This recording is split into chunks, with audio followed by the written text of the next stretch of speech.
What's going on, guys? How you guys doing? It's Dan Sisto here, and I just wanted to create this video for you guys to touch on a specific subject that's really helped my company out a lot. And it's the subject of inbound marketing in real estate investing. So I've been at real estate investing for a pretty good time now. You know, I would say about a year and a half. And I wanted to touch on the aspect of marketing. Marketing is one of the biggest things in this industry. You know, if you can produce leads at a rapid pace and you can close deals, obviously you're going to be successful. Putting in place systems and doing those things construction-wise is a whole different ballgame. But in my eyes, it's much easier to do because if you can produce good deals, everything's, you know. So what I wanted to touch on was this aspect of marketing and how I feel about it. In the past, you know, I went the traditional route. And when I say the traditional route, I mean, you know, putting up bandit signs and direct mail and flyers and driving for dollars and those type of things. And they have produced some leads for me along the way. And don't get me wrong, I have done some deals, and those marketing techniques do work. But this is a new era. It's 2016 now, you know. Everybody is on the web. Everybody is using a phone, whether it's your grandma or your 2-year-old son. They're all using these things. So I wanted to touch on inbound marketing and what it could actually do for your real estate investing business. It's not something that a lot of people are doing, and I'm not really sure why. And well, the reason I think is why is because, you know, all these gurus and seminars, what they talk to you about is these traditional routes. You know, go put up 50 bandit signs, go spend $1,000 on direct mail. But the thing is that they don't talk about is these marketing techniques might not work in your area. You know, I live in a small town in New York, and the direct mail, you know, produced some leads. The bandit signs produced some leads, but I wasn't getting the leads that I wanted. You know, I wasn't getting them at the pace that I wanted, and I was sort of wasting my money. You know, so obviously when you market, you're calculating your return on investment, how much you spent compared to how much you make. And like I said, I was generating leads, and I was doing deals. You know, last year we did, I think, 9. So we concentrated on flipping homes, and we flipped 9 homes last year, which is pretty good, you know. Me, myself, I didn't go to any seminars, gurus, any of that. I educate myself through books. So that was the route I went, so I saved a lot of money on that aspect. So like I said, I went the traditional route, did all that, and I have a couple other endeavors that I've been working on, and I came across inbound marketing probably 6 months ago. And inbound marketing has helped me tremendously, you know, and it's not very difficult if you're trying to rank on a local level. First, let me touch on what inbound marketing is. Inbound marketing is the concept of producing content, whether it's through vlogs, blogs, social media, websites, landing pages, to educate your consumer and bring that content into them. So what you're going to do is, let's start off on social media. You know, you can either be on Twitter, Facebook, Pinterest, Instagram, Snapchat, whatever it may be. It's a good way to reach a lot of folks. And whether you're putting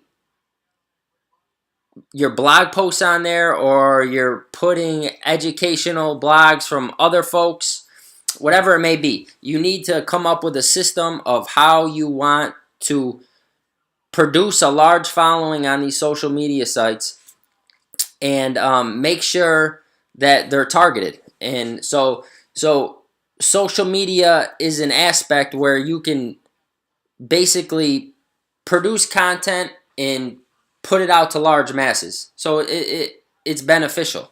Another area I want to touch on is blogs, producing a blog. A blog is just written content intended to educate the person you're shooting for. So before you do any of this, let me take a step back. Before you do any of this, you have to come up with a buyer's persona. What a buyer's persona is basically the interests, the demographics, the behaviors of the person you're trying to reach.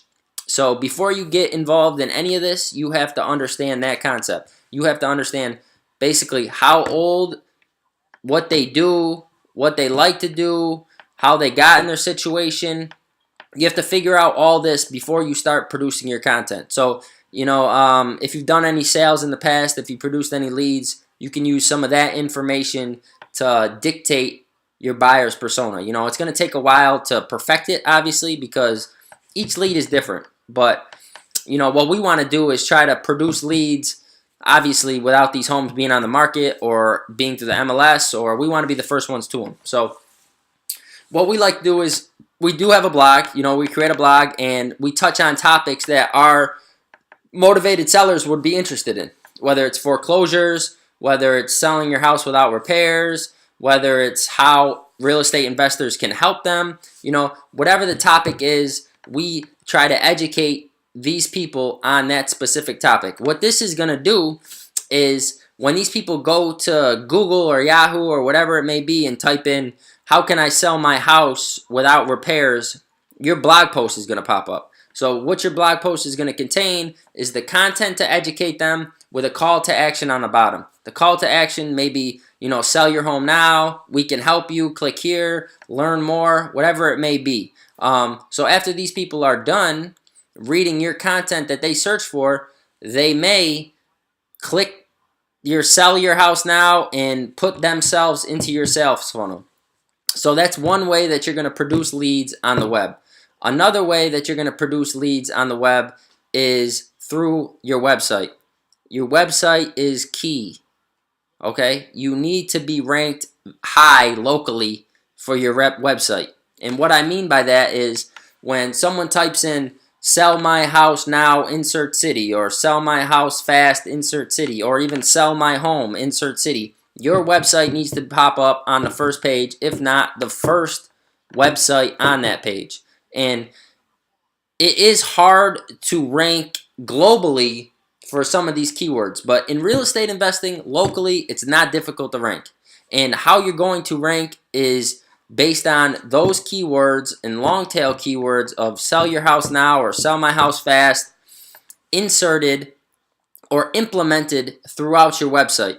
And, I don't mean put sell my house fast city, sell my house fast city a million times on your website, because Google searches your website, and if you're doing that, you will be discounted for that. They won't approve that, and they won't rank you high. So you need to implement these keywords strategically throughout your site so that your website flows and it makes sense.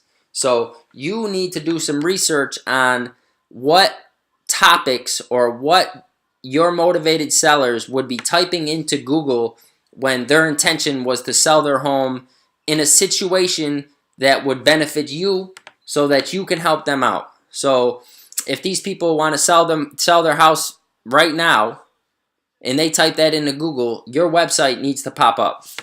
And this is what inbound marketing is all about.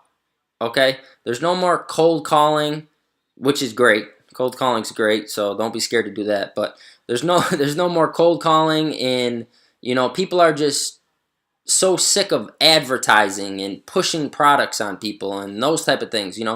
These people just want content where they can be educated on. If I type in something, I want to learn. I want to learn about it. So this is what these people are interested in now. So you need to produce content to educate the motivated sellers that you're trying to get so that you can push them into your sales funnel and you can get the lead, and then you can contact them and help them. Okay, so what I want you to do is, if you don't have a lead generating website, or you don't have lead generating web pages or landing pages, or you don't aren't on social media, or you aren't vlogging, or you aren't blogging, then you better go educate yourself. And what I mean by that is go get a book on inbound marketing. Type in inbound marketing into Google and start learning about it. You know, take a couple weeks. Just go out and learn. And here's a quick tip. If you're having trouble producing a website, you know, there's websites out there or platforms out there where you can create websites fairly easy. You don't need to know how to code or any of that stuff. It's you can go check out Wix.com. That's how I created my website, and locally I rank first for any of those searches that you're gonna put in. And I'm no SEO inbound marketing genius, so that's why I want to tell you guys that it's not that difficult. It's not that difficult to do. You just got to put in some time, put in some effort, and get yourself out there. So when someone that's interested to sell their home on the web, they're coming to you, right? You want them to come to you. When someone types that for my city, I want them coming to me. You know, I don't want them going to Joe Schmo down the street who's trying to do the same thing. I want them coming to me. And I know once I get them in that funnel, I got them. You know, so you got to have confidence in yourself, and you know, that's really how it works. So go get a book on inbound marketing and start educating yourself on this concept, because obviously it's been around for a while. Not a lot of people are doing it in this industry. Like I said, they're stuck in their ways. They're stuck in the old times. They're stuck with what these old gurus and seminars are telling you. But, you know, it's 2016. Everyone's on the web. Everyone's using their phone. So go get a book. Go educate yourself. See what you can do. Let me know if this helps.